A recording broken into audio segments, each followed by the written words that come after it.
제3장 브랜드 가치 평가. 목차로 1절에서 브랜드 에쿼티로 브랜드 에쿼티와 브랜드 자산, 브랜드 에쿼티 측정 방법, 브랜드 에쿼티 측정 모델, 브랜드 에쿼티 관리에 대해서 학습하고, 제2절에서는 브랜드 구축 모델로 아커가 만든 브랜드 자산 모델, 켈러가 만든 브랜드 에쿼티 모델, 캐퍼러가 만든 브랜드 아이덴티티 모델을 공부하고, 네 번째 브랜드 이데아 모델에 대해서 공부를 하도록 하겠습니다. 서론으로 아커라고 하는 사람은 살아있는 브랜드 에쿼티라고 하는 것은 기업의 이익을 상승시킨다고 하고 있습니다. 강력한 브랜드는 기업의 전략을 성공으로 이끄는 힘을 지니게 됩니다. 또 켈러라고 하는 사람은 브랜드 에쿼티는 브랜드의 중요성을 제고시킨다고 하였으며 브랜드 가치 사슬의 다양한 면을 함께 다 측정해야 한다고 하고 있습니다. 첫 번째, 브랜드 에쿼티와 브랜드 자산입니다. 브랜드 에쿼티라고 하는 것은 브랜드가 없을 때보다 매출 증대와 이익 증대를 가능하게끔 하고, 브랜드로 인해서 경쟁자보다 강력하고 지속적이며 차별화된 우위의 이점을 제공해주는 브랜드의 고객, 채널 구성원, 모기업에 대한 일련의 연상작용과 행위라고 이야기를 하고 있습니다. 즉 브랜드 에쿼티라고 하는 것은 브랜드 네임이나 심벌과 연결되어서 기업과 그 기업의 고객을 위한 제품이나 서비스와 관련한 브랜드 자산과 부채의 집합이라고 볼 수가 있습니다. 우리가 일반적으로 대차 대조표를 보면 자산은 부채 플러스 자본이 되죠. 그래서 사실은 자본 부분에 해당하는 게 브랜드 에쿼티가 되는 거니까, 사실은 브랜드 자산, 브랜드에 대한 총체적인 인식과 지식이라고 하는 브랜드 자산 중에서 브랜드에 대한 부정적인 인식과 지식을 뺀, 즉 부채 부분을 뺀 부분이 바로 브랜드 에쿼티가 되기 때문에, 결국은 브랜드 자산과 브랜드 에쿼티 사이에 존재하는 차이, 즉 이 부채 부분을 줄이려고 하는 노력이 바로 브랜드 에쿼티의 관리다, 이렇게 말할 수가 있는 겁니다. 브랜드 에쿼티라고 하는 것은 뭐냐? 브랜드 에쿼티를 정의해보면 브랜드 가치를 활용하는 목적과 관점에 따라서 브랜드 에쿼티는 다르게 정의할 수 있는데, 즉 브랜드 에쿼티라고 하는 것은 기업, 거래, 소비자를 통해서 특정 제품이 가지고 있는 부가가치를 바로 브랜드 에쿼티다. 따라서 브랜드 에쿼티라고 하는 용어는 재무적 관점이나 마케팅 관점에서 결합한 두 가지를 다 결합한 것을 의미한다고 할 수가 있습니다. 브랜드 에쿼티 측정 방법입니다. 브랜드 에쿼티 측정 방법은 재무적인 접근을 한다고 하면 브랜드 에쿼티를 재무적 정보를 기반으로 추정하는 방법을 재무적 접근이라고 합니다. 거기에는 원가 접근법, 수입 접근법, 주가 접근법이 있습니다. 그러니까 어떤 브랜드를 만드는데 원가가 얼마 들어가느냐, 그런 걸 고려하는 것. 그리고 제 브랜드를 팔아서 얼마큼 수익을 내느냐, 그 수입에 대한, 수입이 얼마, 즉 매출액이 얼마큼 증가해서 이익을 내, 그런 수입에 대한 접근법. 그리고 그 브랜드와 관련된 주가가 어떻게 변동이 되고 있느냐, 그 주가 접근법. 이 세 가지가 재무적 접근법이라고 하는데, 이런 재무적 접근법도 단점을 갖게 됩니다. 그래서 제품 카테고리와 개별 브랜드 수준에서는 측정할 수가 없다. 재무적 접근법을 쓰게 되면 제품 카테고리와 개별 브랜드 수준에서는 그걸 측정하기가 어렵고, 브랜드에 대한 소비자의 인식 수준을 반영할 수 없다. 이게 이제 재무적 접근법의 단점이 되겠습니다. 브랜드 에코티 측정 방법 중에 브랜드 에코티 마케팅 접근법입니다. 마케팅 접근법은 소비자의 인식에 근거해서 소비자 평가를 기반으로 측정하는 것을 마케팅 접근법이라고 합니다. 다속성, 태도, 모형에 근거해서 브랜드 에코티를 측정하는 포괄적인 방법이라고 할 수가 있습니다. 그래서 우리가 브랜드 에코티라고 하는 것은 개별 고객의 브랜드를 선택할 확률에서 브랜드 구축 활동 없이 해당 제품을 선택할 확률을 뺀 것, 그게 바로 브랜드 에코티다. 개별 고객의 브랜드의 선택 확률에서 브랜드 구축 활동 없이 해당 제품 선택 확률을 빼게 되면 그게 바로 브랜드 에코티다. 세 번째는 이제 혼합 평가 방식입니다. 브랜드 에코티 측정 방법 중에 혼합 평가 방식인데, 이러한 혼합 평가 방식을 하는 세계에서 가장 브랜드 컨설팅 회사로 큰 회사가 인터브랜드라고 하는 회사입니다. 이 회사는 1980년대 후반에 브랜드 컨설팅 회사로 등장해서 현재 세계 최초로 브랜드 에코티를 평가한 회사로 알려져 있습니다. 그래서 전 세계 기업 약 3,000개 이상의 브랜드 에코티를 평가하게 됩니다. 재무적 관점과 마케팅 관점을 동시에 반영해서 정량화하고 있고, 두 번째, 브랜드 전략과 투자와의 관계, 브랜드 라이센싱, 인수 및 합병, M&A죠. 이런 걸 통해서 보다 유용한 평가 방법으로 인정받고 있는 방식이 되겠습니다. 브랜드 가치에 관한 연구를 보면 시장 점유율과 프리미엄 가격, 미래 이익과 장기적 자금 흐름, 매출 및 수익 증대와 관련해서 이러한 기업의 재무적인 성과와 브랜드 에코티가 정에 상관관계가 있는지를 규명하는 연구가 브랜드 가치에 관한 연구에서 그동안 많이 수행되고 있는 시점입니다. 영국의 인터브랜드라고 하는 회사에서 특정 기업이 브랜드를 수요하는 데 따른 현금 예측의 차이를 구해서 이를 현재 화폐 가치화하는 재무회계적 평가 방식하고 마케팅 접근법을 이용한 혼합 평가 방식을 인터브랜드에서 쓰고 있습니다.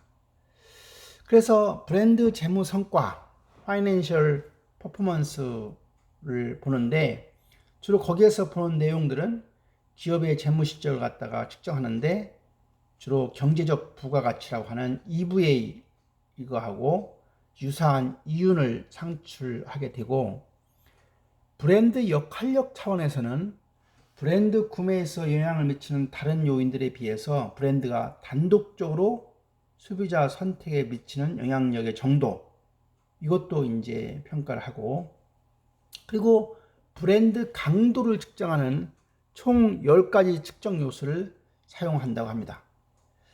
그래서 결국은 브랜드 가치라고 하는 공식은 브랜드와 관련된 어닝, 수입과 브랜드의 어떤 스트렝스, 디스카운트 레이트는 우리가 할인율이니까 브랜드에 대한 강도에 대한 할인율을 곱해가지고 브랜드 밸류를 정하게 되어 있습니다.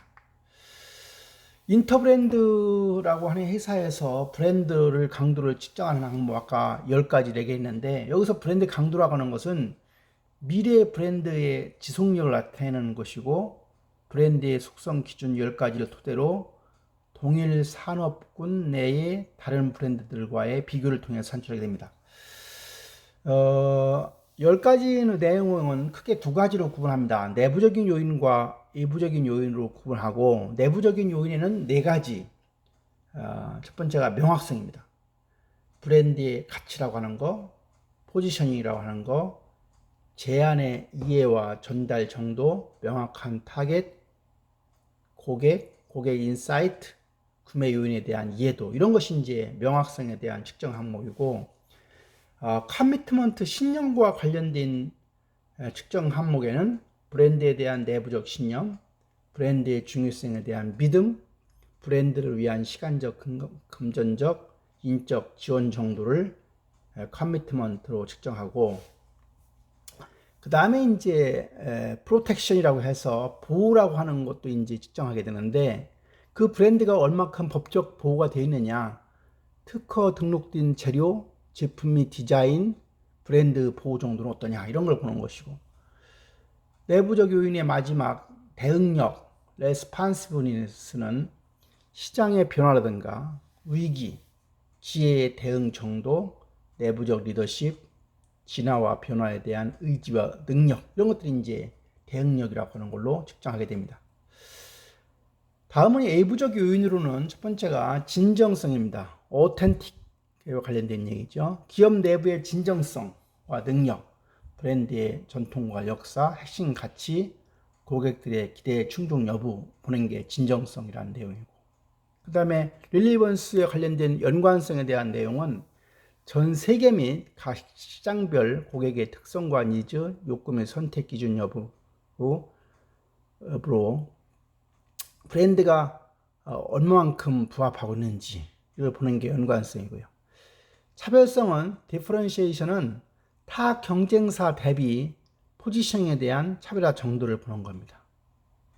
그러면 일관성은 컨스턴스는 모든 접점 형식에 있어 동일한 경험을 제공하는 정도를 측정하고, 존재감 프리선스는 브랜드의 편재의 정도, 다양한 매체를 통해서 브랜드가 긍정적으로 거론되는 증정 정도를 측정하고, 그 다음에 언더스탠딩 이해도는 브랜드의 특징과 성격에 대한 소비자들이 이해하는 정도, 브랜드가 속해 있는 기업체에 대한 소비자들이 이해하는 정도를 측정해서, 즉 인터 브랜드에서 브랜드의 강도를 측정한 항목 10가지는 내부적인 요인과 외부적인 요인을 나누어서 측정하고 있다 하는 내용이 되겠습니다.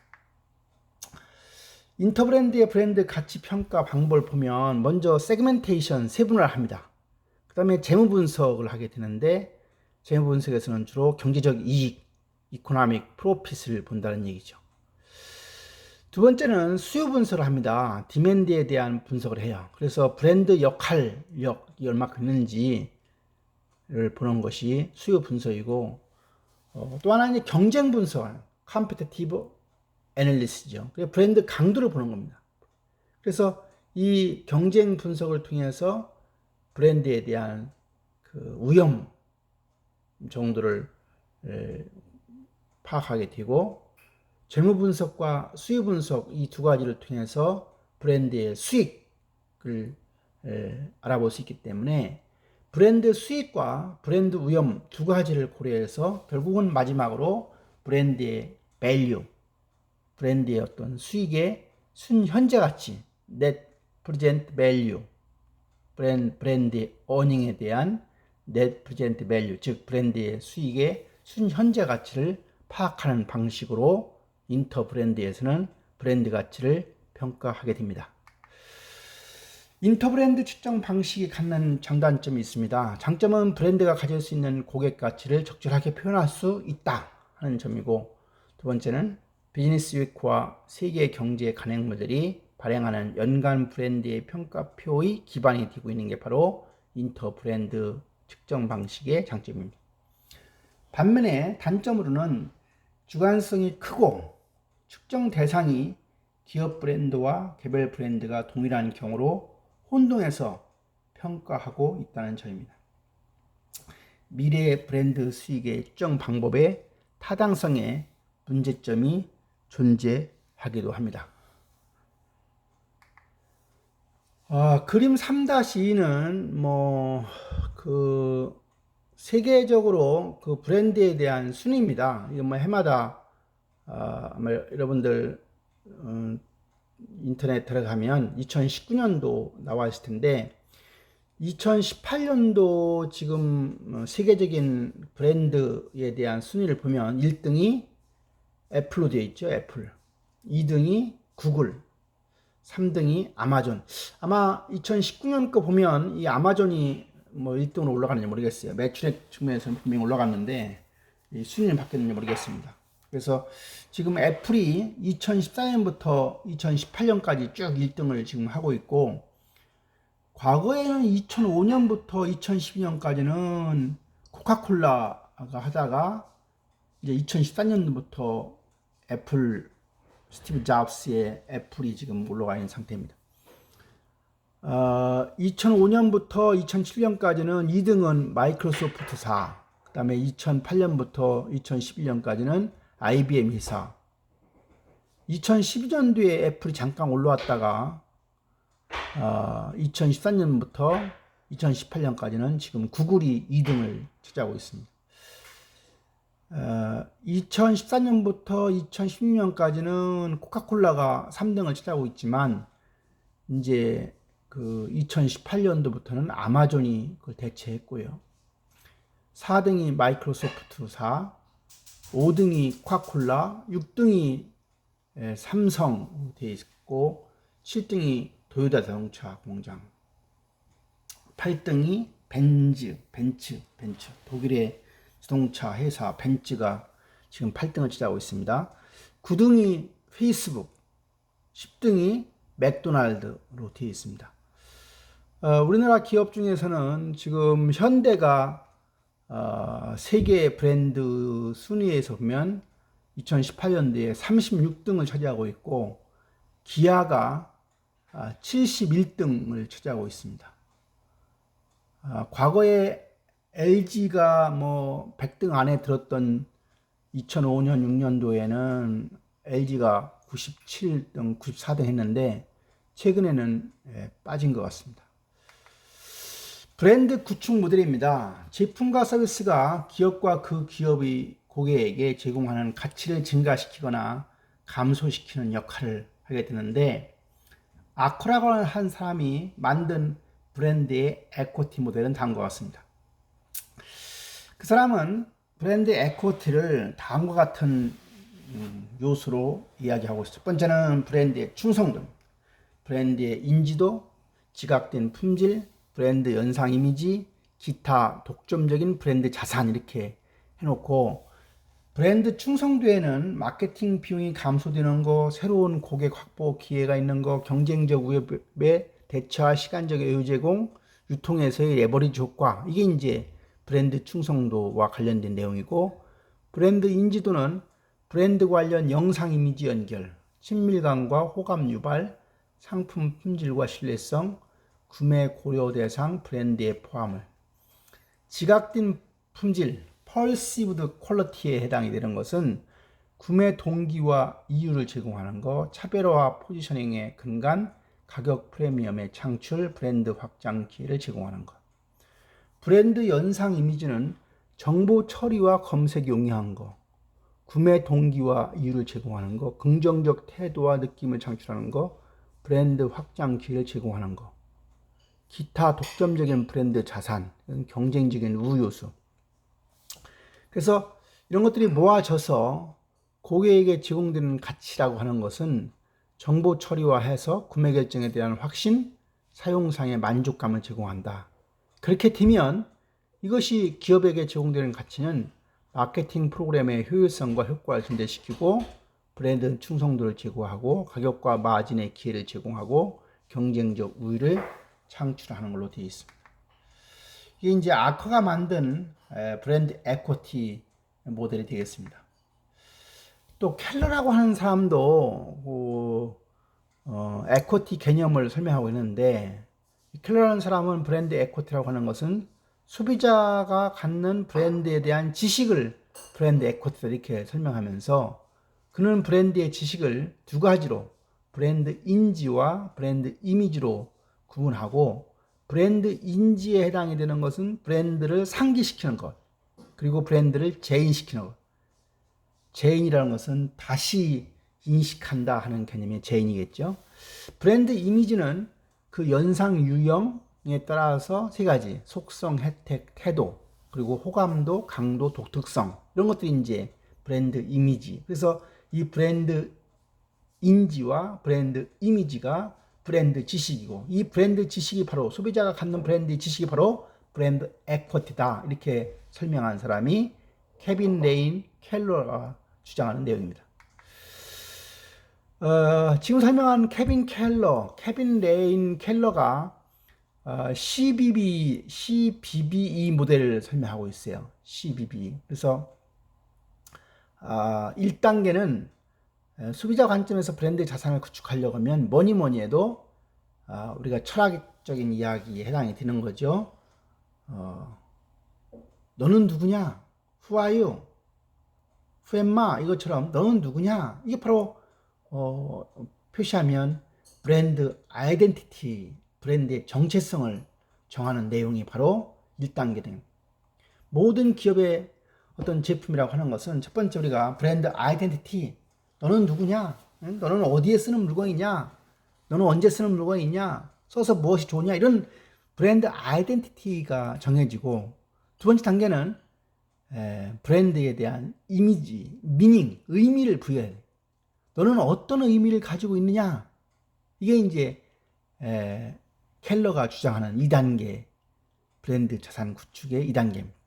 세 번째는 브랜드 레스판스, 그러한 것이 나에게 어떤 의미를 주었느냐? 브랜드 레스판스. 4단계는 그렇게 해서 그 브랜드와 어떤 개인 간의 어떤 릴레이션십, 브랜드 릴레이션십을 갖게 되느냐? 그 결과 당신과 나는 어떠한 관계를 맺었느냐? 이게 바로 4단계다.